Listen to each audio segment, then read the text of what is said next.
Welcome to MGoRadio 3.9. Ace is stuck in traffic, But he's coming today. which is, I don't know what to say about that, man. I say stay off of M14 It happened to me like 4 weeks ago, so I can't even be like, "Hey, I'm your boss. You got to do this thing." I'd be like, "Well, I guess that also happened to me." It's just that one section, like the M14 US 23 North section. That spot right there, it's terrible. Automated cars will solve all of these problems, probably. We'd like to thank our sponsors right off the bat. Underground Printing, the Bow Store, the Residence Inn, Ann Arbor Downtown, Homeshare Lending, Peak Wealth Management, the Alumni Association of the University of Michigan, Ann Arbor Elder Law, Lantana Hummus, Human Element, Eco-Telligent Homes, and Michigan Law Grad. Later in the show, we will have Reed McCarthy from Ann Arbor Elder Law, or as I like to call him, Ann Arbor Elder Law. I saw him at never mind, we'll talk about it when he's on. Michigan defeats Minnesota by the score of 33-10. I had a very difficult time not continually saying 33-7 when I was talking about the score of this game. Right. Because, they go on this 12-play drive, and Michigan's got backup defensive tackles in and backup defensive ends in. And some of the stuff that happens on that drive is kind of ridiculous. So Michigan's in a pass rush exotic on a standard down, and Minnesota runs the ball for 25 yards. So not representative of the rest of the day. Yeah, they cracked 100 yards there at the end. We were cheering for that in my section. At the end of the third quarter, they had a sack that dropped them below 100 yards total for the game. And then that was the game for the rest of the fourth quarter. Can we finish this thing under 100 yards? Turns out the answer is no. No.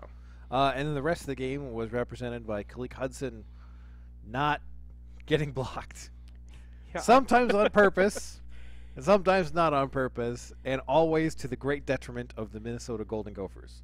Yes, I actually admit I haven't been able to read the UFR, but I'm guessing that it says the defense one got up to. The defense one was the shortest UFR I have posted in years.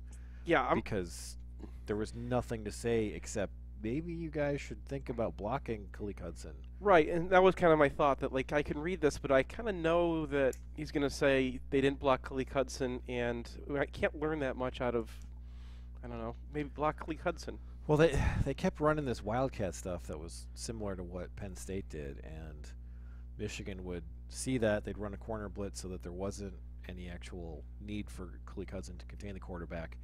And then Hudson would just go tackle the dude in the backfield. This happened 4 times. Well, plus Michigan's not nearly as afraid of Demery Croft as they are of some of the other running quarterbacks. Or, yeah, they just kind of ignored him on those zone reads where, I mean, you walk up, you come up, you stop. Oh, is he going to hand it to the quarterback, or is he going to keep it himself? Obviously, he's going to keep it himself, so the quarterback is just wasted. Yeah, and it looked like they hadn't even really drilled the mesh point very well. So by the end of that game, they weren't running a corner blitz, and Hudson just ran directly at the back anyway because they hadn't even gestured towards making that a legitimate threat.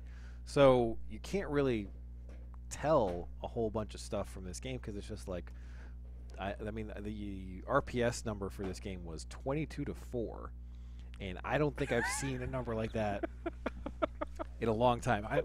Al Borges might have put one up. Remember that Iowa game where Denard's under center? He might have put that up in the negative column, but I've never seen anything like that for in a positive direction. Are we lower on I know we don't play him again until 2020 now, but are we lower on PJ Fleck now? Or is this just your first year? You can't really do anything with these guys. Yeah, I mean, I don't understand how they could possibly go to Croft. Because, I mean, Connor Rhoda is averaging 7.5 yards an attempt. Their offense isn't great with him in there. Well, Demi Croft can run a little bit, and Rhoda really wasn't giving him anything. I mean, can Croft run a little bit? He didn't run at all in this game. He just kind of there's run a little bit, and then there's actually a threat. And I think they were hoping it'd be a threat, and he's not. I mean, he scrambled a little bit, but that's not worth 2 yards an attempt from your quarterback. So what's up, guys? Hey, Ace. How's traffic? Pretty bad. It took an hour to make a 15-minute drive. Well, don't you use the Google stuff? I did, but it was choosing between traffic jams, and I made the wrong choice.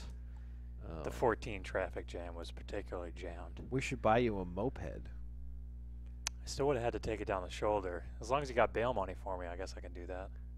Is going between cars legal? No. I think it is. I mean, like, you can do it in Europe because that's how they do it, but Right, here yeah. that is frowned upon. Well, just you're good at enunciating. Couldn't you have like an accent?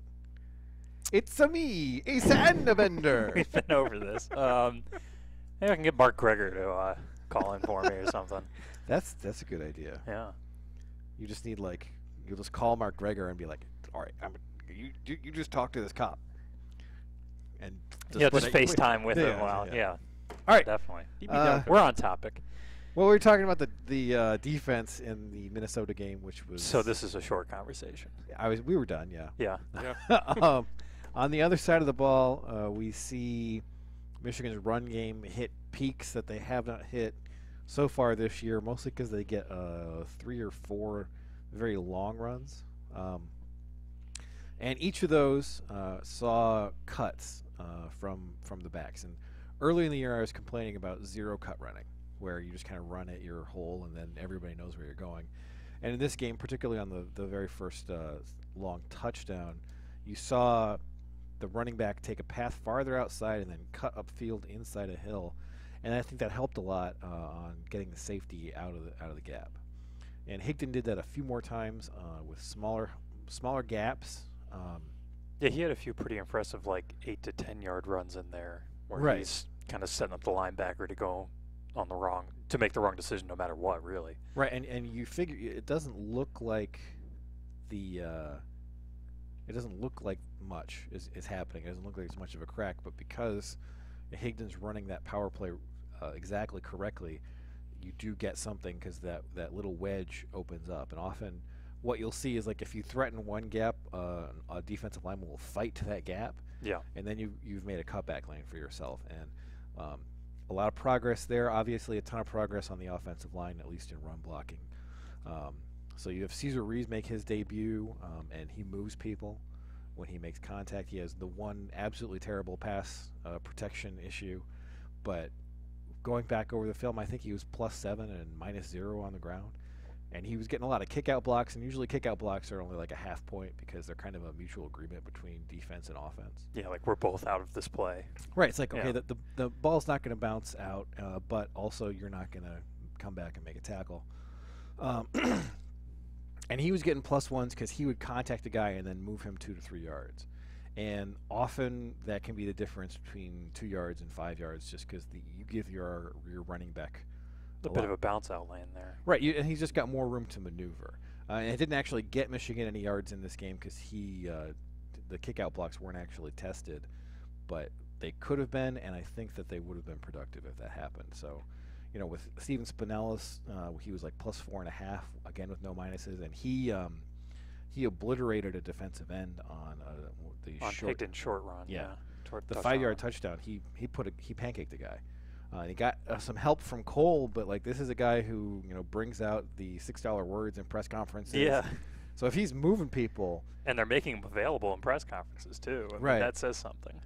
And he's moving people, and he has that kind of level of intelligence. Well, then all of a sudden, you've got Runyon, you've got Spinellis, you have Ruiz, you have depth at all 3 spots on the interior offensive line. And that was without mentioning Onwenu. Well, yeah, he's established. Yeah, he's the starter. So and all of these guys are first or second year players. Yeah. So the future of the 3 spots on the interior line is really, really good. Yeah, it stung a little bit to lose Emil Ekio from this class, but if there was a big-time prospect at a position that they could afford to lose, it's probably on the interior of the offensive line right now. Yeah, I'm not sweating that at all because they're set for 2 or 3 years at least. Yeah. He was a bit of a luxury recruit, albeit the best one in the class. Right, but the tackle, ask again later. Yeah, hopefully they can maybe get Ben Bredesen to kick out, given the depth behind him. So one correction I had from my game column is I thought Bushel Beatty had more problems than he did. Mm-hmm. They only dropped back 16 times, but he got a -1 because he let his guy into Peters for the attempted post route. Other than that, he was solid. They weren't asking a ton from him in pass protection just because they didn't really drop back much, and it was not a lot of long throws. Yeah, and on the first long Higdon touchdown run, he creates a large chunk of those yards by just moving a defensive lineman several yards past where he wanted to be. Yeah, that was a very large large gap, and we've seen Bushel Beatty be able to do that with some consistency.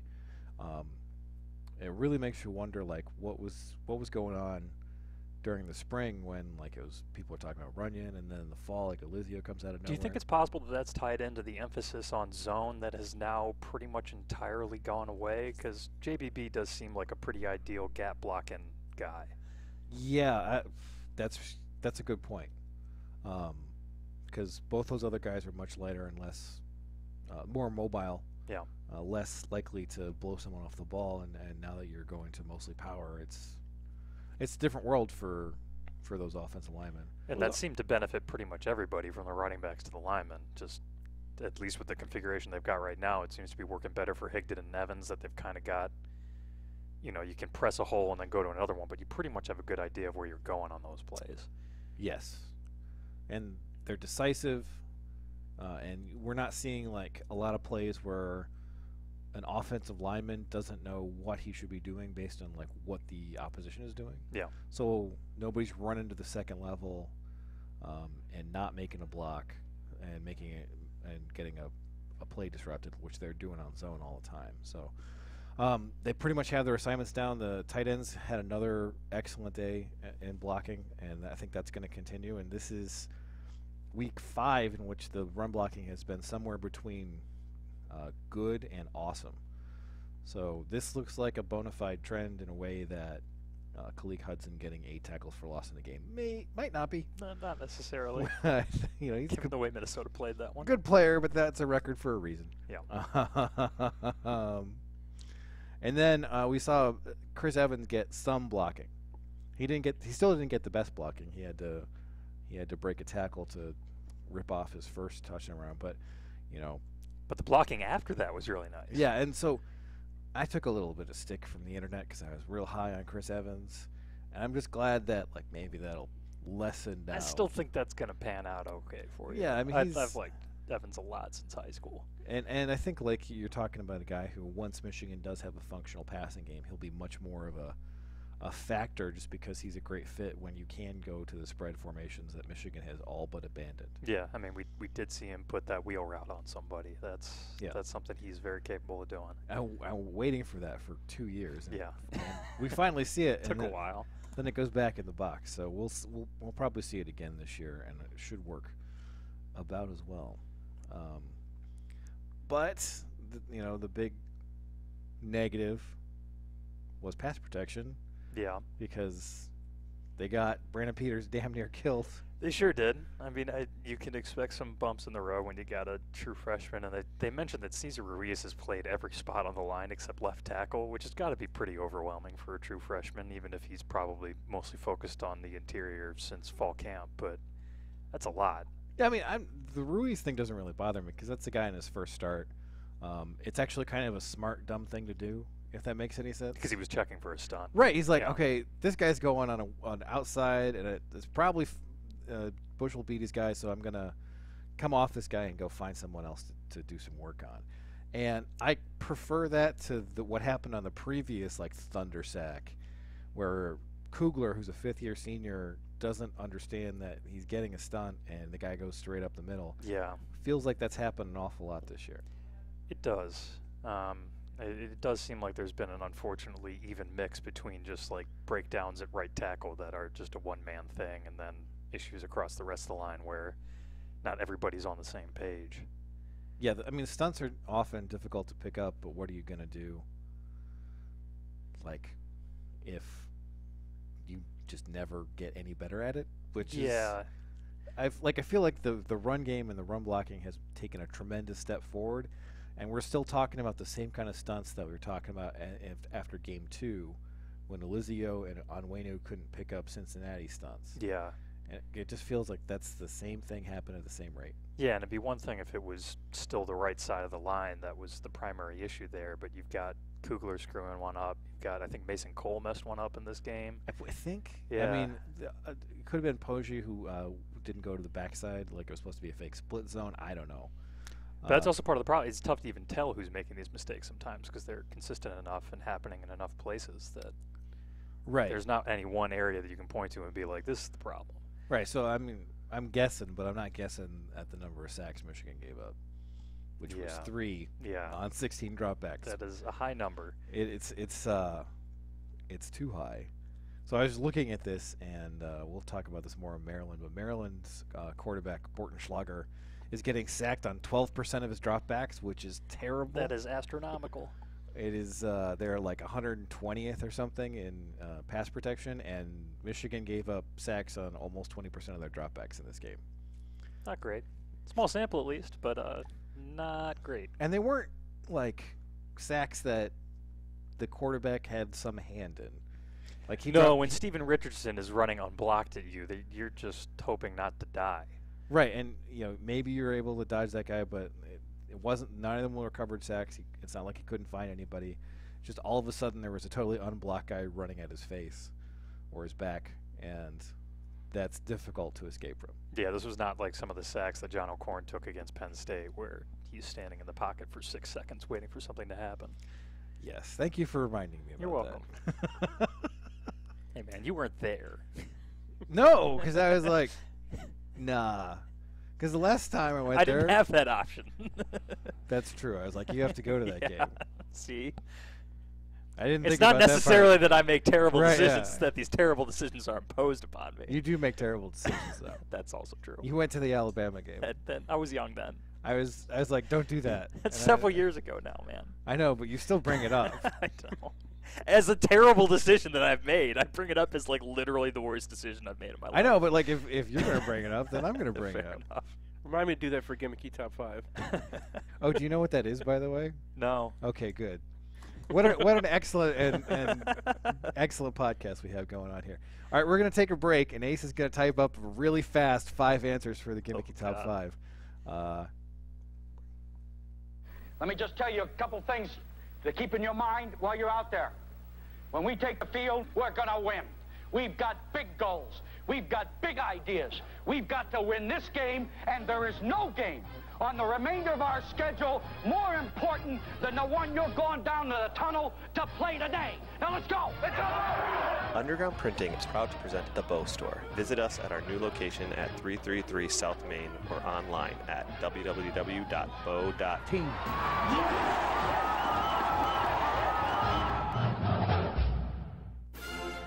It's painless, it's online. It's group ordering made easy for your next custom printed apparel order. Pogo from Underground Printing takes the aggravation out of custom printing for a group. Whether you're selling shirts for a fundraiser, organizing a large event, or trying to collect sizes and payment for a family reunion, Underground Printing is here to help. Save time and hassle every step of the way with our easy-to-use site. No more guessing what to order, chasing people down to pay, or wasting time trying to sort out who needs what. We'll set it up and you can just sit back and relax. We can even take care of individual shipping. To learn more about Pogo, visit us at any of our convenient locations or at pogo.undergroundshirts.com. We have a lot in common. You rode the bus to Bursley, so did Larry Page, and so did I, and we all love MGoBlog. I'm Nick Hopwood, your MGo financial coach. My entire family went to Michigan State, but I was the smart one, finding my way to Ann Arbor to study econ. I've been a financial planner for 17 years, earning the designation Certified Financial Planner, and founded Peak Wealth Management in Plymouth. I know you're pretty smart, and you probably have a sweet retirement spreadsheet already. My job is to make sure. As a financial coach, I make sure you're on track, or if you're not on track, I tell you exactly what you're going to need to do. And if you listen, I'll be able to tell you how your future should look, just like the knowledge. And I have cool charts and graphs to tell the story, sort of like the mathlete. To learn more or schedule time to chat, check out peakwm.com/mgoblog. If you need a place to stay in Ann Arbor and don't want to be stuck out by I-94, there's a new hotel downtown, and the owners, who should be well known to the Michigan community, have asked our help to get the word out. The Martin family, yes, that Martin family, recently opened the Residence Inn Ann Arbor downtown, just a block from Main Street and a short walk to Michigan Stadium. They're competitively priced and offer a free hot breakfast, free Wi-Fi, a fully equipped kitchen in every suite, and an indoor pool. That's the Residence Inn Ann Arbor downtown. The places you'll go may seem far from Ann Arbor. From San Francisco to St. Louis to Shanghai. But as members of the Alumni Association, we're never far. Because Michigan is more than a place. It's a mindset that connects us. For those who leave Michigan, but for whom Michigan never leaves, this is where you belong. The Alumni Association of the University of Michigan. Join today at umalumni.com.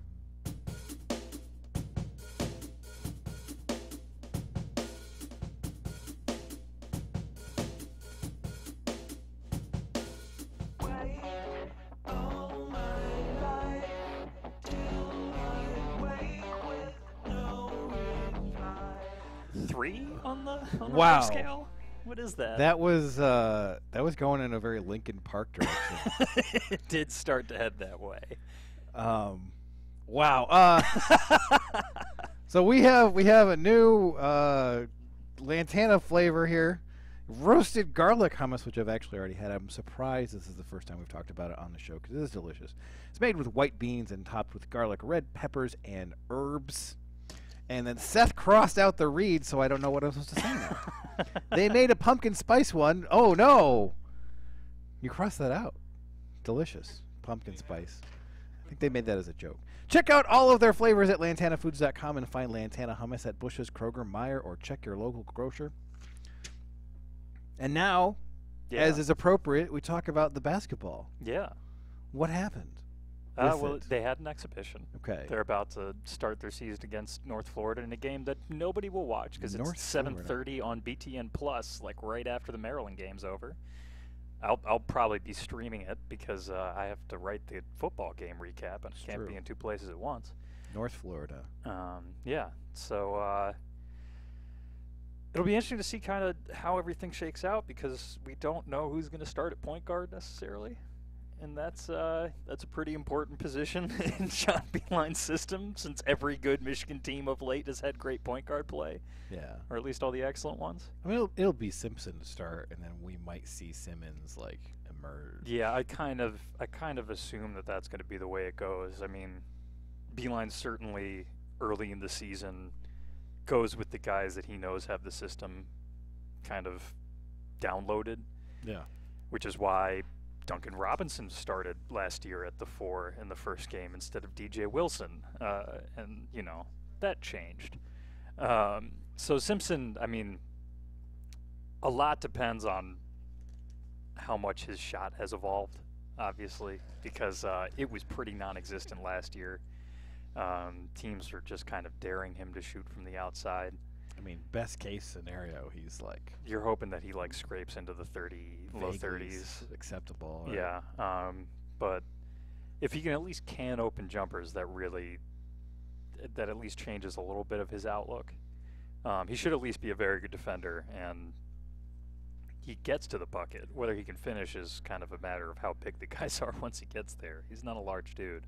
Yeah, this is the weirdest Beilein guard, I think, of the Beilein era, where it's like he goes after Xavier Simpson, a no-shoot, all-defense, like 5'9" dude. Except he was an incredible scorer in high school. I mean, he's got kind of a strange profile, and I mean, you could tell at the open practice at Media Day, he's definitely improved his shot form. He was getting it off a lot quicker. The release didn't look as funky.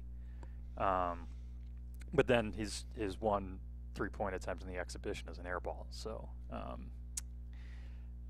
early returns were not tremendous, but that's a one-shot sample. I kind of feel like they're going to try Simpson, and then it's just not going to be going that well, and then Simmons is going to come in, and that's going to be kind of like throwing a freshman quarterback out there where it's like, okay, he's clearly got some talent, but he's running around with like a chicken with his head cut off. Although he's so good at pick and roll stuff that, like, how different can Michigan's pick and roll be from everybody else's? Yeah, no, I think he'll be able to get that down, and that'll be what ultimately gets him on the floor and probably in the starter's role is that. But this Michigan team's going to need some shot creation. I mean, you lose Derek Walton, you lose DJ Wilson, you lose Zach Irvin. Irvin didn't really create. Irvin created more shots than Wilson by a pretty good deal. Well, I mean, he was a guy who you give the ball to. They had some specific sets to run for him. He took a decent number of the end-of-clock shots, and he was good at them. I mean, for all the complaints last year, that dude ended up being a relatively efficient scoring option. Okay. But, I mean, and you've got some obvious, like, Charles Matthews should be able to more than replace what Zach Urban was bringing. Yeah. But Walton and Wilson both leave pretty huge shoes to fill, especially in Walton's case with the scoring production. And much of that was off the pick and roll, and that is what Jerron Simmons can do, and he was also an excellent creator in isolation situations.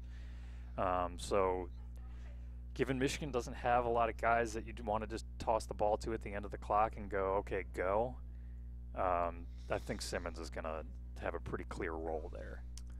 Yeah, and he's ball dominant, but this is a team where that's fine. Like, is there really anyone else on the team that's going to like compete with him for like a lot of I'm dribbling the ball and trying to make a shot? Like Charles Matthews. Really? Yeah, I mean he was very effective getting to the bucket in the exhibition game. He's got the athleticism to do it.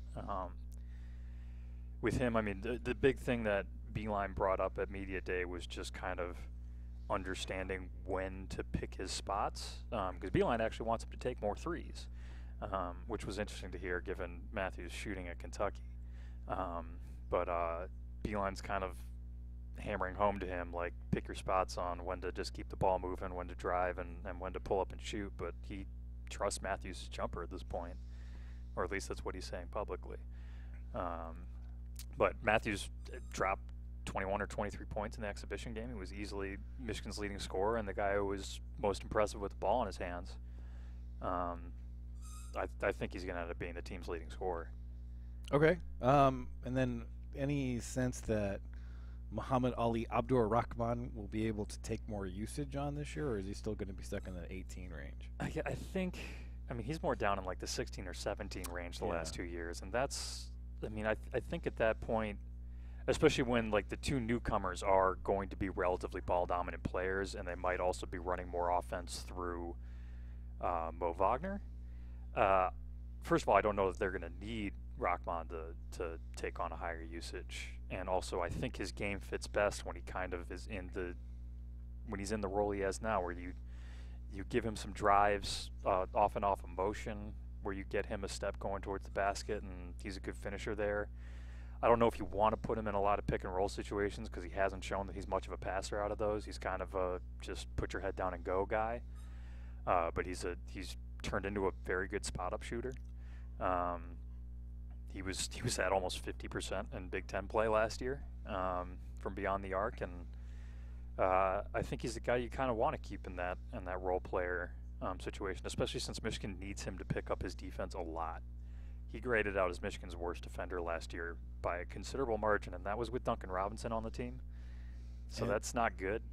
And with him, he also broke the lane agility record for Michigan in a Camp Sanderson drill.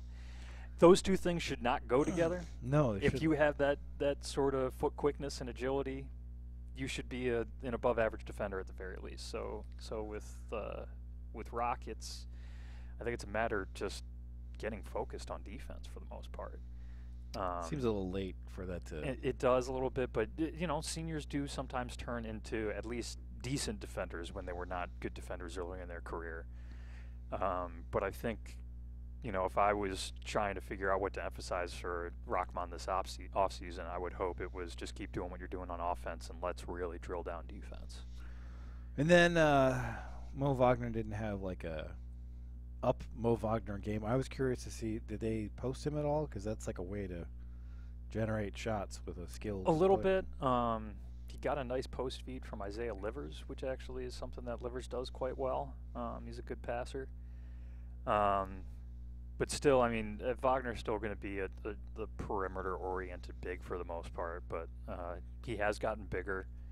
It was encouraging to see. Michigan's rebounding in general was not very good in this game, but he pulled down 10 boards himself, which was something he was not doing often at all last year. So he knows. I mean, he got pretty harsh feedback when he tested the NBA draft waters about his rebounding and his defense, and that dude really wants to make the league. So he knows what he has to do.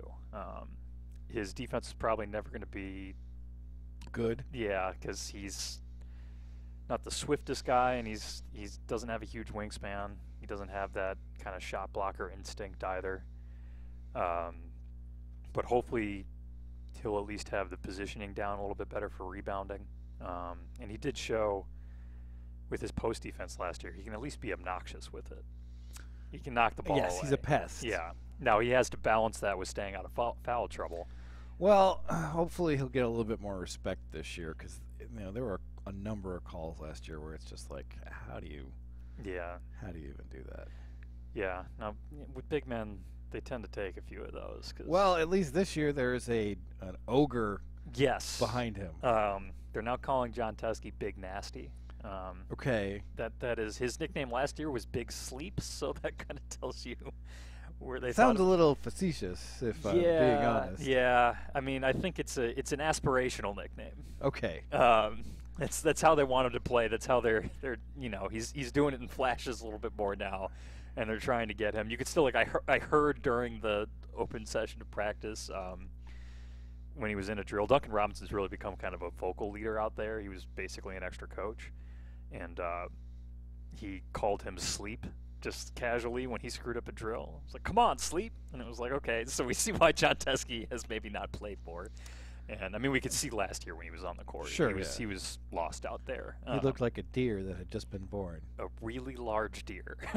The biggest deer ever. Like a bison that had just been born.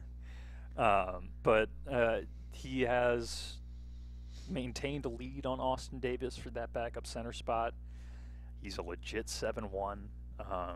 He should be able to provide some shot blocking, and hopefully rebounding too. I mean, that'll be as much a matter of positioning as it is about his size. So we'll see if that... The size helps. The size certainly helps. But his offensive skill set is actually pretty interesting. He's got a decent jumper. No, I don't even want to hear about that. And he's a good passer. Oh, that's fine. Yeah. The passing is definitely what is going to be more relevant this year. I'm not expecting the 7-1 guy to be canning 40% of his threes or whatever. But he will be able to at least provide some floor spacing, even if it's just standing at 18 feet and opening up the lane. Hopefully he'll be setting some rather crushing screens. And he provides a large target to hit off of those pick and rolls. Can he catch the ball? Jury's still out. Jury's still out. Okay. So I mean, we'll see. We haven't seen him enough in those pick and roll situations to really get an idea. Because that's always a thing. There's always like big guys who just have jelly hands. Yeah. J.C. Mathis. I remember. J.C. Mathis? Yes. Yeah, he was. Who looked, for all appearances, to have two functional hands. He was not the impact transfer we were hoping. He didn't, I don't know if he had like an ulnar nerve thing going on 100% of the time. Come on, man. His whole life. Come on, man. You did it earlier. I know. I'm just, noting the hypocrisy. Does it make you feel better? Yeah, it does. Okay, does it? I gotta take it where I can get it, man. Sure, yeah. But the other position, I think the most interesting one that we haven't talked about yet, is the 4 spot. I don't want to talk about it. I mean, there's good to talk about here. What? I mean, okay, Duncan Robinson has his aspects. He's going to be his offensive game is going to make up for a lot on defense. It's gonna have to. It is going to have to. But he is maybe the best shooter in the country. You had a transition stat you looked up. Yeah, he was. I accidentally pulled his sophomore year numbers first, but he averaged over 1.6 points per possession in transition as a sophomore, while shooting nearly 85% effective field goal percentage. And his numbers were similar last year. He was in the top 25, top 10 among high major players in transition efficiency. And that's where I expect he'll get a lot of his buckets. Michigan is going to look to run out a decent amount this year. I mean, they'll still be a slow team in half court, but especially since they're still going to be relying a lot on secondary rebounding from guys like Charles Matthews. Those are guys who can turn around and get the break initiated in a hurry. Yeah. And as we saw the last couple of years, Michigan really knows that their number one option in transition is to find Duncan Robinson open at the three-point line, maybe even over a dunk. No. You take the dunk when it's there. How many points per possession is a dunk? It's 2. Yes. It's 2. Except for who was the almost spectacular dunking guy last year? I mean, I think you're thinking of 2 years ago when Aubrey Dawkins kept on coming incredibly close to some just tear down the house dunks, and would just back rim the heck out of them. Yeah. So yeah, like 1.95 points per possession, and then but I mean Robinson's shockingly close to that for shots that you miss a fair amount. True. And Michigan was also good at kind of finding him in that that secondary break, that unsettled period when the defense is still trying to get their matchups. Yeah. They were very good at hitting him on those, and he's never going to be a guy who takes people off the dribble a bunch, but he has developed a decent pump fake, get to the basket finish as kind of a surprise thing. Yeah, he can do like twice. Yeah. But that'll be a once or twice a game occurrence, but that's something that's still going to help him get his scoring average probably into the double digits. But I'm also pretty intrigued by Isaiah Livers, the freshman. Okay. And I think there's a chance that he could really not necessarily carve into Robinson's minutes a ton, because Robinson should get minutes in most situations because of his offense, but if they can save Charles Matthews from having to guard opposing power forwards all the time, that'd be pretty nice. And Livers is actually a power forward at 6'7", 230. He knows that the key to getting on the floor this year is rebounding and defense. And he was a pretty solid defender at the college level. And he's also got, he's not going to be Robinson from the three-point arc, but he's got a decent outside shot and good court vision. So there's a skill set there where you're hopeful if he, now that's always the thing with Michigan freshmen, is if he gets down the system, he can be a big-time contributor right away. And he's going to have to be a contributor no matter what, really, because Michigan does not have other options at the four. So Livers is going to be thrown into the fire. There might be a little bit of an adjustment period, but I think he'll be a pretty decent player by the end of the year. North Florida is the Lumberjacks, the Muskrats. You're going to make me look this up now, aren't you? Or do you want to just keep guessing? The golden champagne flutes. That's probably not a thing, though. Then no, that's. You're actually looking it up. I'm trying to. My computer keeps locking me out. Oh, I did that. I changed your password. Oh, thanks. You have to type in my butt. Didn't work. Didn't Brian. work? Didn't work. My butt did not work. Well, why don't you try typing the in caps lock is on. That's rookie mistake. That's a problem. Rookie mistake. North Florida, drum roll, the Wallabies, the Swamp Gas Monsters, The Ospreys. Ospreys. I knew it was something cool. Yeah, that's a pretty good one. Yeah. Those are eagles, people. They eat fish. This is a very informative podcast. Do we have anything else about basketball we'd like to talk about? It'll be interesting to see kind of how the bench rotation shakes out a little bit. Yeah. I was surprised that Ibby Watson got all the minutes pretty much as the backup shooting guard. With also the Michigan played a decent number of 2-point guard lineups out there, including Eli Brooks seems to be ahead of Jordan Poole right now, which I thought was surprising. Okay. And Brooks was operating at both the 1 and the 2, but Poole was kind of the guy, he was the highest rated player in the class. He's also the youngest, which may explain why he's not ready yet, and he did have kind of a just-a-shooter role even in high school. But that is the thing that you kind of expected to translate over into Beeline's offense and give that kid an immediate role. And at least if the exhibition is any indication, it looks more like he's headed for a red shirt, because he didn't get on the court until walk-on time, and every other scholarship player played significant minutes. Okay.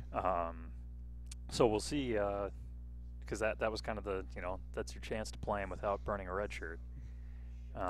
Did Watson look more plausible this year? He made a three-pointer. Okay. He made one of his three, so we can he start took with three that. and he made one. We can start with that. Okay. That's improvement. His athleticism is a significant plus. He still looks lost on defense. All right. So it wouldn't be surprising to see potentially a decent number of 2-point guard lineups out there if they're not super comfortable playing Watson or Poole. Especially since Simpson is such a plus defender, right, and is quick enough and physical enough that you can put him on bigger players and get away with it. We'll see. That there might not be a role for Watson or Poole right now. All right, and the team feels like what kind of team? It feels like a 6 seed. A 6 seed? I think they'll round into form towards the end of the season to be a solid tournament team. It might be a little rocky early on, given all the newcomers and the just sheer amount of turnover. They have to replace a lot of production. And they also, we got to figure out where the rebounding is going to come from and where the defense is going to come from, too. Yeah, it's bad when you're like, oh, man, we lost our point guard. How are we going to rebound? Yep. It's the one stat Derek Walton has put up in the NBA so far. He grabbed a rebound at his only minute on the court for Miami. So he's averaging, stretch that out. That's a 48 double-double. rebounds a game. It's a double-double. That's record. 0 points and 1 rebound. Yeah. Extrapolates to double-double. I mean, he'll be a specialist, but quite a specialist. My wife isn't here.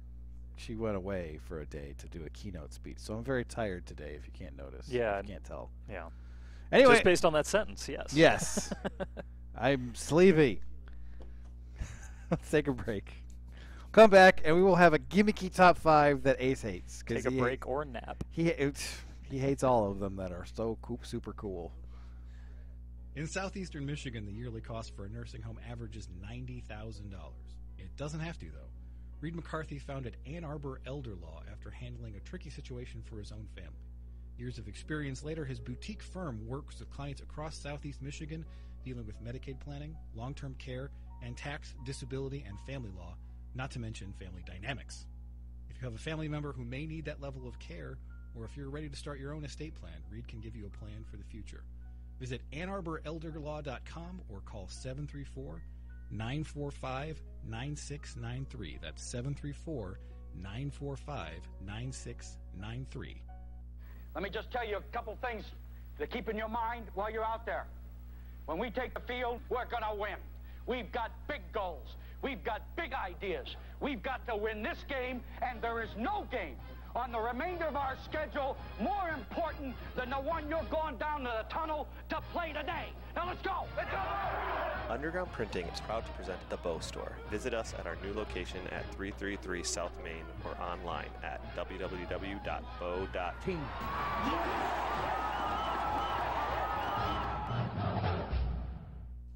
If you need a place to stay in Ann Arbor and don't want to be stuck out by I-94, there's a new hotel downtown, and the owners, who should be well known to the Michigan community, have asked our help to get the word out. The Martin family, yes, that Martin family, recently opened the Residence Inn Ann Arbor downtown, just a block from Main Street and a short walk to Michigan Stadium. They're competitively priced and offer a free hot breakfast, free Wi-Fi, a fully equipped kitchen in every suite, and an indoor pool. That's the Residence Inn Ann Arbor downtown. The places you'll go may seem far from Ann Arbor. From San Francisco to St. Louis to Shanghai. But as members of the Alumni Association, we're never far. Because Michigan is more than a place. It's a mindset that connects us. For those who leave Michigan, but for whom Michigan never leaves, this is where you belong. The Alumni Association of the University of Michigan. Join today at umalumni.com. Hi, this is Seth from MGoBlog. So we bought our home through a local bank. Family friend was the banker, but the underwriter was it was a nightmare. So we went to refinance. I talked to Matt. It was so different. He shops a loan to different underwriters, so we were a priority for them. And he knows what they needed from us ahead of time, so we didn't have to keep digging through our old paperwork. He's incredibly ethical. He knows the system. He knows where they take advantage, and he keeps a small shop, and he does all the work himself, so he keeps all the costs down. Anyway, that's why I highly recommend Matt. He's licensed in Michigan, Ohio, and Florida. You can give him a call at 734-531-9950. Visit his new office in Ann Arbor on State Street, or go to homesurelending.com/MGoBlog, and he'll take care of you. That's Homesure Lending, NMLS number 1161358. In a word, I'm going down. In a word, I'm going down.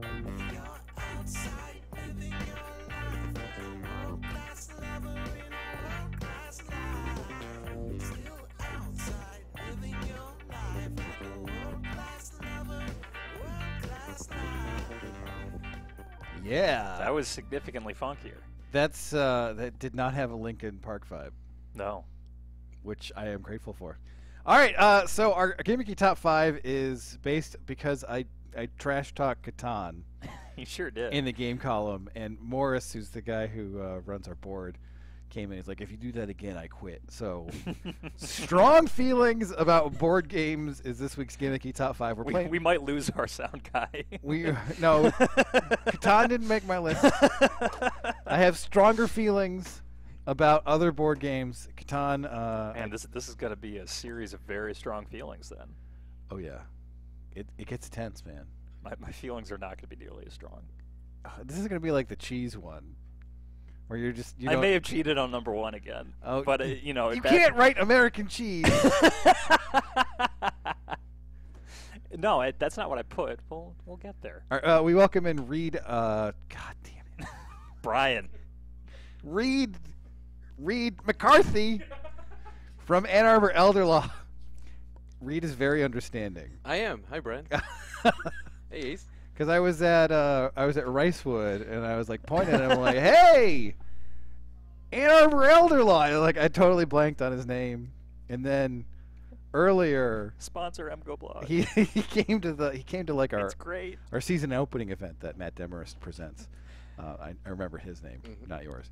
And he's like there, and I'm like, "Oh, I recognize that guy." Like, "Hey, how you doing? Thanks for coming out." And he's like, "Hey, I'm one of your sponsors." Like, right, you Yes. do that. Thank you for doing that. It's funny you mentioned Ricewood because they called me Brady there for about 6 weeks. Brady. Yeah, because they just knew I had a generic white guy name, but they couldn't remember what it was, so they just assigned me to Brady. That's like a. So this is something that happens. This is the wrong town to be called Brady. I well, I guess the it depends right on one. which Yeah, I Brady. mean, yeah. All right. It'll First to work. last name. Have you been able to replace Ricewood as a go-to restaurant for? Well, I mean, I hardly. They're closed right now. They're closed for the season. I hardly go there because it's like a lunch thing, and I live at home. I live at home. I work at home, so like instead of going out Lunch to is lunch, very convenient usually I just when you open the work from home. refrigerator. Right? What was last night's dinner? All right. Yeah, so that's how we do it. But anyway, we have very strong feelings about board games, or at least I do. I like the fact that last week the very smart lawyer you had on, had great, hot, smart takes on how to change the NCAA, and I get board games, which is actually way more my speed. Yeah, There we go. All I was right. worried that I'd have to be intelligent. I do not. I can just revert to I'm being here, 12. so you never Yeah, have to worry about that's that. okay. different lawyers for different things. I'm the board game lawyer. All right. Easter number 5. All right. Cards Against Humanity is a great kind of bar table icebreaker. I ended up at one of those like breweries in Detroit where they have like the communal table situation with a bunch of board games, and ended up turning into like a weird double date situation because we were just sitting across from another couple. The Cards Against Humanity set was right there. I was like, all right, let's just do it, and I liked befriended it. a couple strangers. It was nice. I liked that game when I was 12, and it was called Mad Libs. Oh, I do remember Mad Libs. I'm not that young. It's up there with New England IPAs and things I'm done talking about, done dealing with. Ooh. I know. Oh, now Shots I'm going to fired. have to start getting beer takes. Into it, too. Well, we've done a beer one, haven't we? We have. Yeah, probably. We can do it. You just hated on sours, like real sad. We did like places we enjoyed in Ann Arbor, and you got on me for Jolly Pumpkin because of my love of sour beers. Yeah, sour beers suck. But anyway, read your number 5. Risk. What about Risk? Oh, Well, man. the fact that there was a time in my life when I could devote the massive amount of actual time Right, to a yeah. game. Like in college, you could play Risk. It would sit there in your dorm room, your suite, or your fraternity house. It would sit on a table for Not the weeks on end. fraternity Yeah. house. Wherever it It's would not be making for it you. in the fraternity house. Yeah.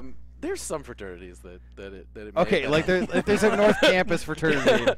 But the fact that at one time in my life I had enough energy and time to devote to something that wasn't earning money or something that I was legally responsible for is kind of remarkable. It is amazing that Risk games, you're like, okay, this is going to be over in like 3 hours. No. And then 3 hours, nobody's been eliminated. You just keep you've run out of pieces. They're all on the board, and then You're all in like four corners of the Yeah. board Yeah. because nobody's trying to attack themselves. Yeah, it's- attack yet. I played a game with like a few friends in high school where we literally played through the night, and then a friend picked up a PlayStation and we were not done because it's Risk. Right, yeah. And then a friend picked up a PlayStation controller back when they were still wired and accidentally dragged it all the way across the board. And we're just sitting there like, no! Well, that was a blessing. That was. I mean, yeah, it was. It saved us from another night exactly like that. So is this a pro risk or an anti-risk take? It's a pro risk at that time and place. There's Okay. no way that could ever happen. I am anti-risk because it's just a slog. I mean, there's no end. It's incredible if you win because like you have Right, outlasted yeah. you have made it through the apocalypse. Yeah, like, you there. are the chosen one. But if you like get to the end and you don't win, like that's like you're What on if I- homicide yeah, what watch. if I don't have- All right, my number 5 is Jenga rules. Because Jenga does rule. It's a great game. And like we have a block party every year, a street over, and they have like an enormous like 2x4 Jenga set, and that's because like if you bust that Jenga set, you have to put it together, and that's like a half-hour project. And I love the oversized ones. Those Yeah. really add like a level of like, man, this is high stakes. But like we got like a stupid bar Jenga set, which is just like a little one at some point, and we carried it with us everywhere, and we'd like play it, and it's just like the tension when you're pulling the little thing out, and then like you're planning like, okay, this is going to be like a 2 or a 1, and but like, can I actually get this out? And it's just a set of stupid blocks. There are no rules, but Jenga is awesome. It's great. There is one rule that you need to remember though, because some people play it where you don't put the block on top after you take What? it out, and that's BS. That is BS. I've gone against people like that. It's like, no, you're doing it all wrong. Yeah, you don't just like knock it down into this little skeleton. Like the whole point is that you have to make it more precarious. Right, and then like at some point you can actually like pull from the new level. Yeah, you can start finding out where the yeah. little weak ones are. Do little tap tests. Yeah, Jenga's great. Jenga's great. Ace, your number 4.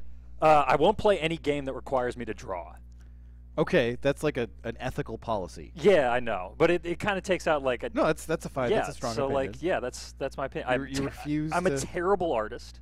Right. I don't like games that like put you under a significant amount of pressure.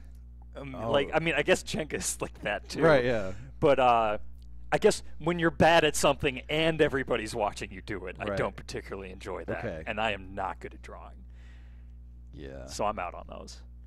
Read your number 4. Chess. My kids love. You just keep saying words. Go ahead. The opinion's coming. Yeah. Okay. Well, my sons, 6 and 7-year-old, Leroy Horde McCarthy and Jared Bunch McCarthy, Excellent. very Well much done. enjoy playing chess with each other. Although they cheat rampantly, it's just fun to see. But what's great about it as an adult, well, You just move You just move pieces, pieces. You can feel very smart beating a 7-year-old at chess. It's strangely fulfilling. I got dragged into back when Heiko was still here. Okay. I went to a He is a dragger. yeah, I went to a party at his house that was like a med school I mean, these are like a bunch of people from his program, which was like the Right. MD PhD program. So every single person at this party is smarter than me. Well. And they have a chess set out in the middle of the table. And Heiko was like, "Let's play." And I got whooped. You got whooped. I mean, just don't by don't, Heiko. don't play chess against MD PhDs. I mean, I want to give it a shot. I mean, yeah, you're an engineer. Yeah. History majors don't Yeah. do that. I was a classics major, so that's like, yeah. All right. My number 4 is Cards Against Humanity is overrated. Okay. Because it's only fun the first time you play through the cards, and then it's done. It's over. It's like watching a comedy special you've already seen, and you just know what the most inappropriate card is for every situation, and you're like, all right, well, that one's gonna win. Sorry, I guess that's why they keep putting out those like expansion packs. Right, Then you have yeah. to keep spending money to keep the game good. Right? Yeah. It's like it's funny, and then it's like, oh, I've already seen this card. So like the first time through, it's like amazing. Yeah. And then you're like, I've already played Cards Against Humanity once. It has no replay value. Fair. Ace, your number 3. Magic the Gathering is deeply confusing and probably a scam. Like other members of my house have like rekindled the Magic the Gathering fad, which was a Yeah. thing when I was in like first grade. Yeah. And it just seems like a way to spend a lot of money on a very confusing game that doesn't look Yes. that fun. What's the difference between that and Pokemon? I don't really. They kind of have the Pokemon same. seems far more enjoyable. Pokemon's more of a video game, and There were Magic- cards, right? Back in the Yes, 90s? there was a card game There's a- too. but, like, it's it was like a- much simpler. Like the yeah. card game was pretty It's for kids. straightforward. Well, they both are for kids. I mean, Magic's for kids, but Magic's for kids who are like, goth. yeah, geeks. Like, Yeah. I mean, you need a certain level of I really care about this, and I'm going to make this happen. I have observed several games by now. I still have no idea how it works. Well, you have to tap your lands for mana, and then you play the cards, and then you have creatures on the board. I knew you'd have an idea. I may have done this. I'm not surprising anybody who's ever listened to me talk. Zero people are surprised that I had like a Magic phase, and it wasn't like a go to the store or anything kind of phase, but they have Magic the Gathering online, so you get like my favorite thing to do is like you'd open up some packs and you draft, and then you play these decks against other people, and see that seems to be the big appeal for my roommates. It's just like they get like boxes of cards and open them all up, and it's like how I was with sports. Boxes of cards, like actual physical cards. Yeah, actual physical cards. Yeah, it's in 2017, still doing this. I was shocked. It seems like a way to really monetize D&D. Like they bought D&D. At some point, Wizards of the Coast, which oh god. I am now so glad we did this segment. but like at some point, like I have a D&D phase. I went to Gen Con a few times. This is not surprising. Why am I confessing things that everybody already knows? There's nothing wrong with this. So, and then at some point, like the company that publishes Dungeons and Dragons got bought by Wizards of the Coast, and I was like, how is that even possible? And then I got into Magic, and it was just like I have to buy a pack, and I have to open a pack, and this is online, and it's just you're like. You're clicking the button to buy more stuff, and you're like, this is an addiction. I need to stop doing this. And then you keep doing it. And, that was about 10, 12 years ago. So, yeah. Brian's so frazzled by this admittance that it just feels I didn't think this was the direction it was going to go. You brought up Magic, and I was like, oh, God.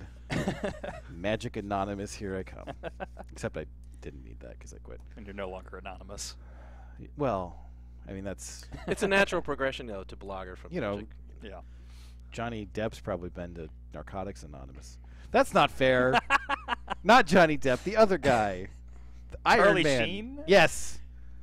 That's not Iron Man. I know! Robert Downey Jr.? Yes. No. He said that he's...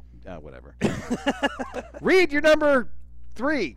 Games with too many pieces, like Mousetrap and Axis and Allies. Oh, Axis and Allies is a good one. It's a great game, but man... Mousetrap, the pieces are like the whole point, right? Right, but you play it as a kid, and then you lose a piece, and then you can never play it again. And then, like, you don't have a game anymore. I just don't like all the pieces that go with the games like that, but... Well, especially with Axis and Allies, that's a kid's game, and, kids aren't necessarily great at keeping track of a bunch of tiny things. Yeah.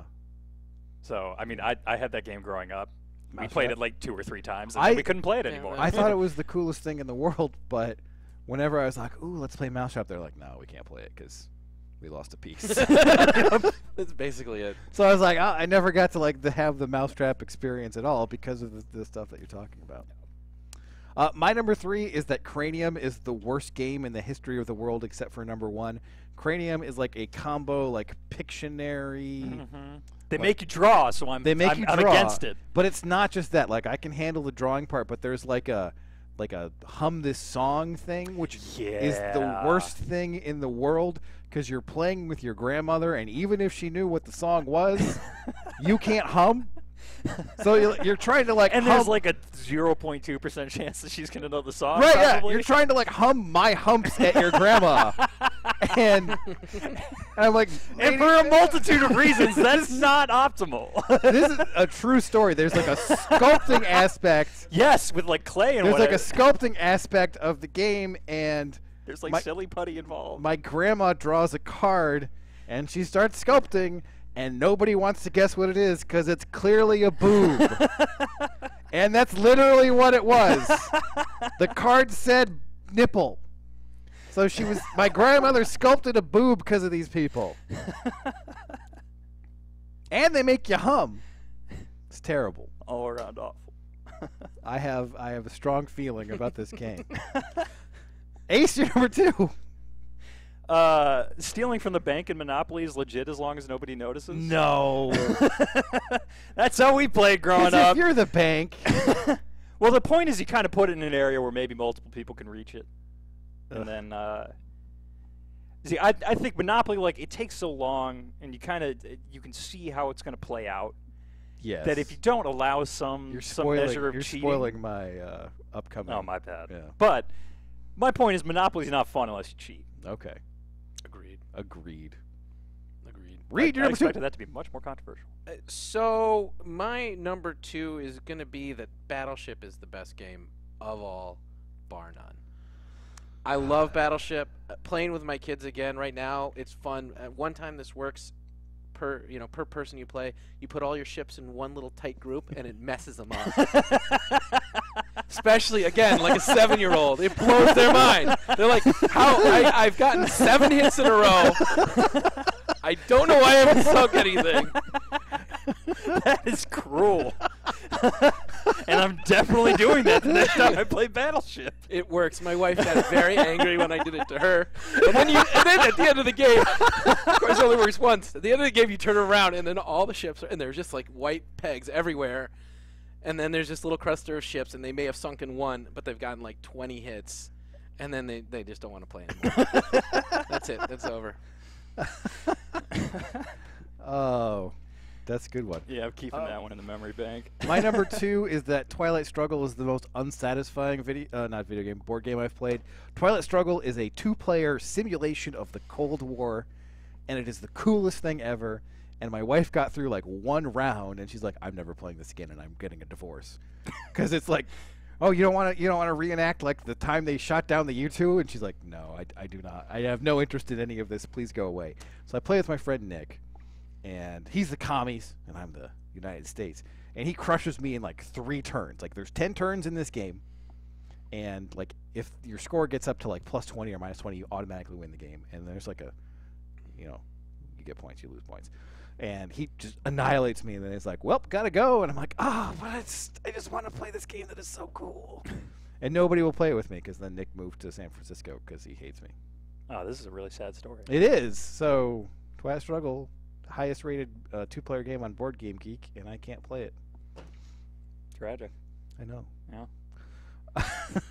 You don't seem sincere about that at all. I'm trying. You're not! I'm not trying. That was a lie. Ace, you're number 1. See, I had trouble coming up with this, so I just put down, I played Super Smash Bros. 64 yesterday, and that was better than any board game. Yeah. Except... and it was with 3 other people. We legitimately had 4 people Sure, yeah. all playing. I got it. I posted on Twitter. I got an N64 that's like brand new. It's incredible. So my Smash Brothers stories, I go down to like Kentucky frequently for Christmas, and there are 3 brothers down there, and they all have Smash Brothers, and I play as the 4th person, and I generally get my butt kicked because I don't have a Nintendo, and they're good at this game. But when I start doing well, and I'm like, killed a couple people, I still have all my lives, and things are going okay, they would gang up on me. Oh, that's not cool. Because they're brothers, and like, who is this stupid interloper? I'm like, I'm not even good at this game. Like, let me have my moment. Right. So that was me as a kid, was going over because my parents never let me have a console. Yeah. So I'd go play at friends' houses, but they all had significant number of hours in on these games over me. So like GoldenEye, which I love, Smash Brothers, which I love. I know Brian has a thing about GoldenEye, which is insane. It's insane. I know. Like the thing. My thing about GoldenEye is that I suck at it so badly. I will never play. Yeah. Like which I did start to get because I got GoldenEye with the 64 that I yeah. picked up recently, and I forgot how freaking sensitive the scope is. Yeah, like it's like really difficult to get that little joystick to get terrible. You looking in the direction that you want to be. And like looking it's like a split screen thing, so you're looking at like a 14-inch television or something, and you're like looking at like a tiny. But the game's so good. It's just a shooter. It's so good. Spawn and die. To your roommate who plays 24/7. Whatever. Yeah. Halo 3 remains my favorite. This is a whole different. Discussion. I know. Video games. Top 5 because you. Yeah, I'm gonna ruin multiple of them. But you copped out. Yeah, I did. You copped out. Reed, you're number 1. Trivia Pursuit. Great game. I like trivia-based games. I tend to be good at them. But the original Trivia Pursuit is now nigh impossible because it's all based in the 1980s. So you're guessing. Yeah, you're guessing like sports and leisure questions from a highlight. You have to know intimate highlight knowledge. So the game has become progressively more difficult over time if you go back to the old dog-eared original Trivial Pursuit. But that was kind of a measuring stick for your trivia knowledge when I was a kid. There was a time when you go into a bar and there's always Trivial Pursuit cards in every bar, and really loved that game. Yeah, I As a Trivia Bowl guy, you must have been. Well, no, I got frustrated because I thought all those questions were like who cares what this 1960 celebrity did to his dog? It was like where are the questions about geography and geology and all the other G sciences? And like sports and leisure, that's trivial. So, Heyo. God damn it, Ace. My number one is that Monopoly sucks for the same reasons that because you're trying to like trade with people, and it's usually like a 7-year-old, and they don't want to trade because it's mine. Or it's like your mom, and your mom just like, no, just take it. It's like it's really it's just. It can go on a long time too. Right, and if like you don't actually get hotels built up and all that stuff, it's just like you just keep going around and you get your $200 and you get your $200. What is the equation for how many Monopoly games you started versus how many Monopoly games you finished? Oh my God. I feel like it's just the number of Monopoly games I played minus like 2. Yeah, like if you really got honest with yourself, you may have actually completed 3 Monopoly games. Yeah, and then there's at some point everybody's just sick of playing. And they're they're just like, we're just yeah, you win, whatever. There's I don't know if I've ever like officially completed. Yeah, someone just Monopoly gets game. declared a winner. I have to go home. I'm having dinner. Goodbye. Yeah, and the game's like, all right, well, I got to roll these dice and hope I don't like land on this hotel. Like that's fulfilling. Like, oh, I rolled the wrong dice. My strategy is completely wrong with the rolling of the dice. It's terrible. It's just like a game where you have to pay rent. Like, to hell with that. I do that enough. Well, sometimes people pay rent to you. That's true. That there is that nice part of it. But it seems like more often, Also, land on somebody else's space. If I can continue on my like YIMBY kick, why does building more housing make it more expensive? It does not make a lot of sense from a And then you replace the supply and houses demand. with a hotel. That doesn't make any sense. Must be a really ritzy hotel, man. I know, but you don't build single-family housing and then stick a hotel and then like on top just of it. Replace a hotel. I mean, that's the never families happened. might take issue with that. Oh, then we get into the eminent domain discussion, and that's a whole different game. Well, he is a lawyer. That's right. Reed, what? What do I do? No. Like, yeah. Who do you reach out to? Like, who wants your services? I am an estate planning attorney and probate, elder law, so wills, trusts. If you have someone who, a grandparent or a parent or a relative who is looking at long-term care or assisted living, I help people not go broke. All right. For that, so it's if better than divorcing people. That's great.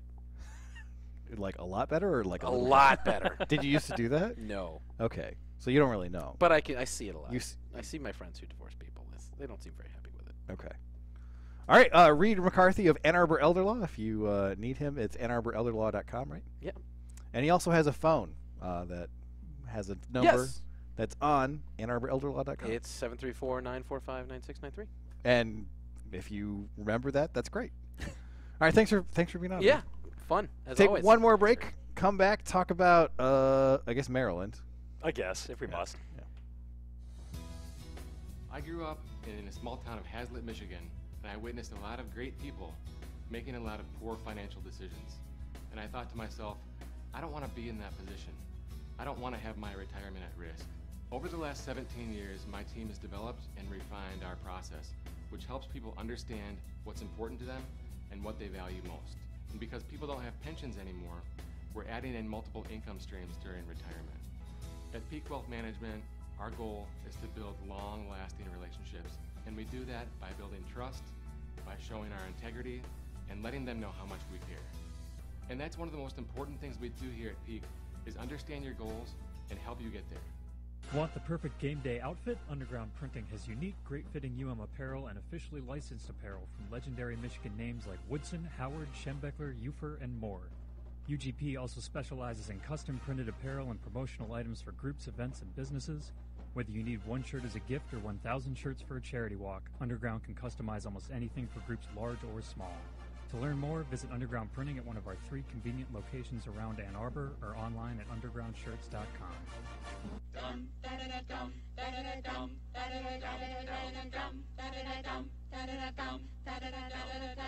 If you find yourself on the wrong side of the law in Ann Arbor or around Metro Detroit, want a Michigan man in the huddle. Call former prosecutor and now criminal defense attorney Jonathan Paul at 248-924-9458 or visit his website, michiganlawgrad.com.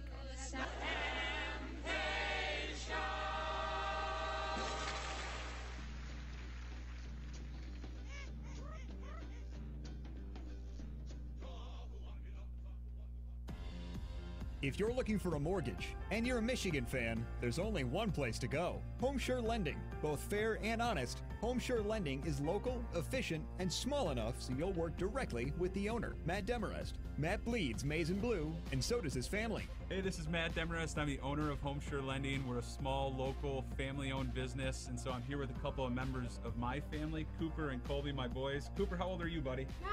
Colby, what about you? 7.5. Who's the best team in the whole country? Michigan! Can I get a Go Blue? Go Blue! We're a family business here in Ann Arbor. I'd love to serve you and your family with any of your mortgage needs. Located at 2723 South State Street in Ann Arbor. For more info, go to HomeSureLending.com. That's HomeSureLending. You can reach Matt at 734-531-9950. HomeSure Lending, NMLS 1161358, Equal Housing Lender. If you've got a cold room or you're feeling drafts in your house, you probably want to take care of that before winter. Here's what you've got to do. Call Ecotelligent Homes for a comprehensive home energy audit. They will find the source of your issue. Their licensed teams will install the fixes. They will help you qualify for the right local rebates, and they even offer 0% financing. Ecotelligent Homes is an award-winning DTE energy and consumers energy trade ally. Call 248-291-7815 or visit their website at ecotelligenthomes.com.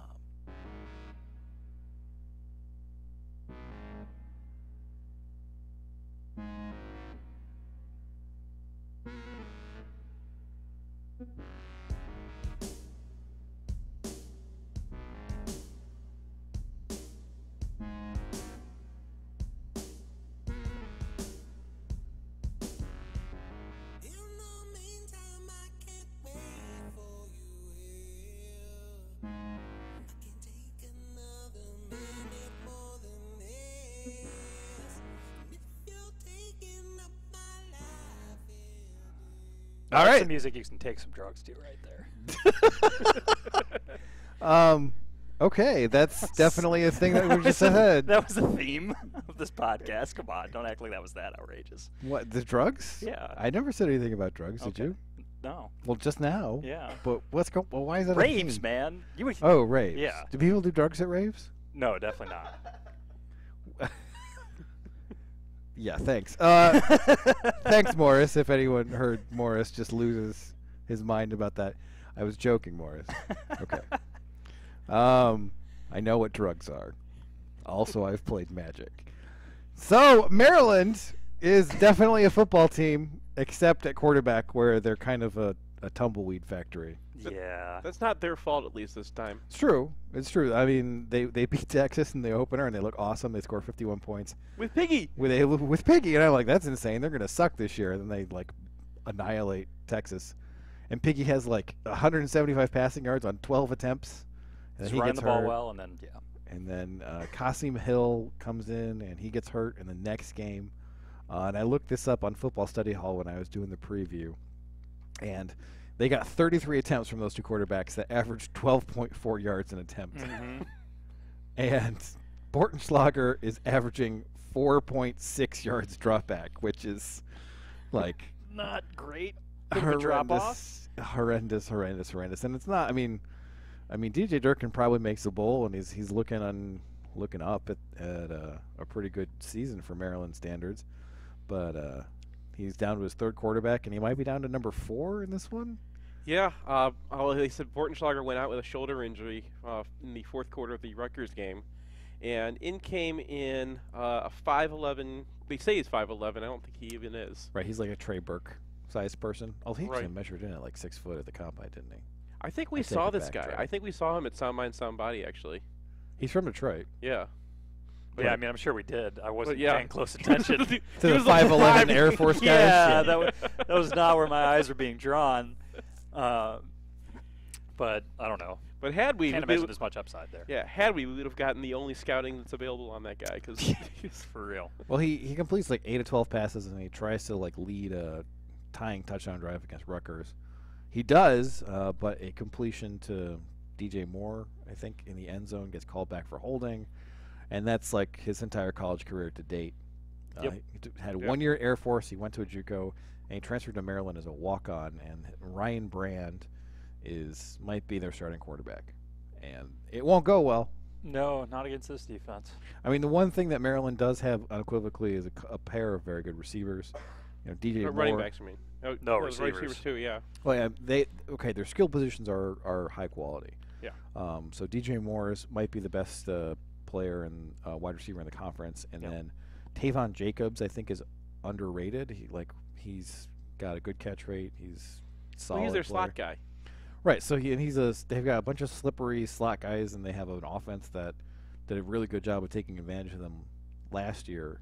Not so much this year, in large part because Portenschlager isn't really allowing you to play 11 on 11 in the run game. Well, and they also just have no secondary skill help. I mean, Moore's getting 45% of their targets. Right, that's bananas. Yeah, it's almost. And Jacobs is taking up almost 30% himself. Yeah. So it's those two guys, and then the two running backs, who are basically the same player. Yeah. One's having more success this year, but I think that's just random. Yeah, one's getting the Karan Higdon blocking, one's getting the Chris Evans blocking right now. Yeah, and this game they're gonna try to do what they did last year. They're gonna try to get outside. They're gonna try to expose Mike McCray in space. They're gonna try to do anything to get away from Mo Hurst, and it's gonna work a little bit, but not really. And they're gonna get 10 points. They're gonna struggle to get to 200 yards. Just like every game this season that wasn't against Penn State. And when they drop back to pass, it's going to be dangerous for whoever is holding the football. Right, because their pass protection is like 115th or something on S&P Plus. 111th. 111th. And I think part of that is Bortenschlager. Oh, yeah. Just not being mobile. They have to change. Well, he makes some interesting decisions in there, too. The moon ball was certainly a decision that you could make. I don't think he did that on purpose. Well, no, but certainly. I mean, when you've held the ball that long and you're still trying to fire a ball from the pocket. There were people closing on him from like 3 different directions. Sure. And he just I'm going to chuck this up in the air. And just whatever he was trying to do, he was throwing that ball really hard. Well, if you don't know what we're talking about, it's the clip on top of the Maryland film post. Yeah. But man, that was like a Brad Robbins punt. A little shorter. A little shorter. A little shorter. Yeah. And then the Maryland defense has lost a couple of guys that are important to them, and Kingsley Opara isn't really playing up to his preseason level of self-hype. No. They get no pass rush at all. Like their top pass rush guy on the defensive line has 2 sacks. Both of them were against Towson. They've got 3.5 sacks from Jermaine Carter, so that could be a problem for Michigan because they suck at picking up blitzes. But this looks like the kind of passing defense that could be like, hey, Brandon Peters went 18 for 25 and had 250 yards in the air, and now we feel good about him. Yeah, I mean, they turned over quite a bit in the secondary. They don't have a ton of talent there in the first place. And, I mean, Seth pointed out in the film post, their best defensive lineman is a DT playing DE. Like, that's not great for your pass rush. Might be good for stopping the run, but it's not great for your pass rush. No, and the guy who's supposed to be pass rushing, the Buck linebacker, for those of us who remember DJ Durkin's defense, he is just not good at all at pass rushing. And that's the guy that That's their glamour dude. Right, that defense is made to get him matched up against a tackle, and he wasn't getting any. Anyway, they try to get it back by blitzing the linebackers a lot, and they're small linebackers. So even Jermaine Carter, who's supposed to be the good one, he just against Wisconsin just getting blown up because he's small. He's 230, and nobody can. He's not even 230. So this is going to be, I think, a lot like the previous 2 games, but on offense as well, where this is a defense that is not well suited to holding up to like a really mashing run game, and that's something that's an interesting like side effect of the meta game in college football right now, is that you're going to go up against these defenses and they're going to try to defend the spread, and if they're making compromises on talent level, then you're going to have a pretty big advantage over them. Now, an Ohio State might be oriented to stop the spread, but they have 5-star athletes, so they can do both. Yeah, but when you're Maryland and you're trying to find athletic 225-pound linebackers, you might not have guys who can also hold up against a power scheme. And they're like, 54th or something in rush defense right now. They've had a couple of good outings, a couple of decent outings, but they got gashed for 5.6 yards a carry against Rutgers. They got hit for 5.2 against Wisconsin, and that kind of undersells it, because that Wisconsin game was a lot like the Rutgers game that Michigan had, right? Where they're just getting 6, 7, 8 yards a clip, and they don't break any long ones. No, they leave us. The Durkin defense. They leave a safety way back off the screen, and so you'll break through that line because their edges are not very strong. Well, they have one good edge, and the other guy's terrible. So they break through the line, and then the safety will come and get in your way, and then someone gets you from behind. Right. So the safety's not tackling you at 2 yards like we've seen a lot this year. He's tackling you at 5 or 6. Right. And that'll be a nice change of pace for a Michigan offense that's seen very aggressive safeties all year. Everybody within 8 yards of line of scrimmage in most games. So that'll be a change, and they don't have to block that guy. They'll let the running back try to take care of him. So that on top of what looks like a personnel deficiency, their weak side linebacker is out and they have a replacement. Yeah, they're weak side linebacker / quarterback. Yep. Right. Yes. Because he played. Yeah. He's been suspended most of the year, so they've been playing this other guy, Davis. Shane Cockrell is the one who's out. So Cockrell last year just didn't know what he was almost dragged down the entire defense on his own. Right. Yeah.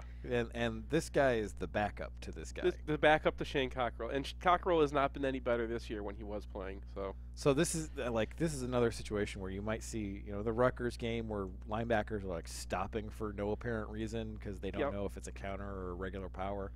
Like, I think that's going to happen. You're going to see Michigan buy back linebacker blocks a lot, and that counters like that. It's weird that Michigan is just finding a lot of weak side linebackers who are terrible, because the Minnesota guy, ooh, that counter step really futzed with him. And you're just like, all right, so I've taken a false step. Now what do I do? How about I run into this offensive lineman with an angle to block me? Okay, that's definitely an approach. You definitely took that approach. This guy was an interesting watch because he had Jermaine Carter next to him, and Carter actually knows what he's supposed to do. So he's like, "Come on, we're blitzing, let's go!" And Carter would run into the line. The guy would be following him and then stop and eat a blocker for no reason. Yeah. So confused linebacker going up against a Jim Harbaugh rushing offense that's pretty locked in right now. I think you're going to see. I mean, you can't ever predict a 400-yard game like Michigan had against Minnesota, but I don't think Michigan's S&P rush ranking is going to drop after this one. That's a fair assessment. Up to 12 now, and the last 2 teams they've played, they've knocked them down 30 spots each after paving them. So it's really kind of coming together. Do we have anything else to say about the Maryland Terrapins? Their special teams are kind of a disaster. I don't know if they're a disaster. They're 119th in the S&P Plus. I know special teams S&P Plus. S&P Plus for. But they have their field goal kicking has been very inconsistent. Their punter averages 39 yards. Yeah, they do not like Wade Lease as a pointer because he doesn't actually kick it far. Well, he's an interesting guy. So they gave up a 91-yard punt return in their opener, which was not his fault at all. The guy was surrounded by dudes when he caught the ball. Yeah. And then since then they've given up 7 return yards, and he's got 1 touchback on the year. He's an Aussie, so I think he's just intentionally putting it short and in fair catch land. He must be.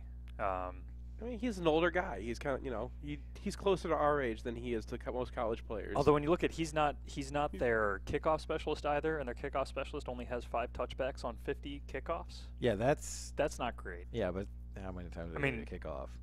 Hey, Ambry Thomas has looked pretty decent on it. Ambry Thomas is. Are they fooging it? I didn't watch the kickoffs that much. I don't think they're fogging it. I just don't think he has a leg. Their kickoff success rate is very low. So if they were fooging it, then fogging it. What is it? Fogue. Okay. That's why we have. They do have a couple of impressive returners because Ty Johnson does. Ty Johnson handles kickoffs. Yeah, he's cribbed one this year. And so has DJ Moore's averaging 13 yards a return. As a punt returner. So yeah. That's going to be maybe a little bit of a sore spot because, Michigan had one taken almost all the way back early in the year. Yeah, they were on a pro style. Yeah. So that could be you could see DJ Moore rip some returns off here. But whether That's the a pretty minor concern. Yeah, I mean, in the overall scope of this game, I think. DJ Moore returning punch is almost their entire offense too, because they're just going to find ways to get him in space, and then it's basically a punt return. Well, they have other guys to get in space. It's going to be him and the running backs and the a lot of screens, a lot of like little toss plays to get to the edge, and like, are you playing responsible? Can the cornerbacks tackle? Can McCray keep up? You know, the questions that we've mostly seen answered in the positive, except for McCray. Yeah. So. And even McCray, like, I mean, we saw him last year in this very game, like, figure it out as the game went on. So he should be probably pretty ready for this one. I mean, one of the more interesting things is going to be like, how does Aubrey Solomon look against a guy in Terrence Davis, who I think is at his level. And I'd say the safeties too. I mean, just making sure that they don't blow something on some misdirection, because you know they're going to get messed with a little bit in this game. But I think everybody agrees that this is just going to be the same game for the third straight week. Yeah, right? Like, yeah. I mean, it should be a relative paving. Paving. We're paving people. That's nice. Like, isn't it nice to have a run game that's just like, oh, we'll probably get 300 yards against these guys. Doesn't matter who they are. I'm wondering if it's like I could go back and watch the Moon game yet and be like, all right, that's over now. That should be like a Halloween tradition. You go back and you watch the Moon game. Wasn't it on Halloween? Spooky. It was close. It might have been. Because there's like the screenshot and there's like Northwestern fans and like in costume and whatever, yeah. It. The game.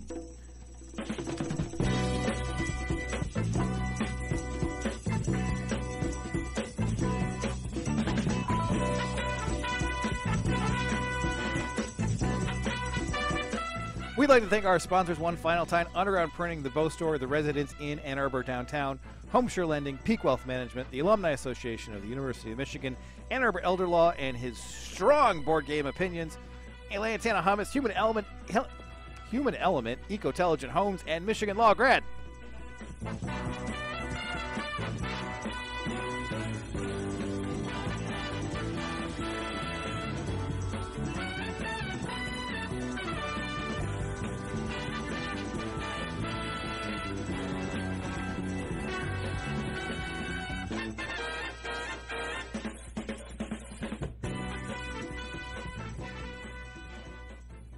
Who's got it better than us?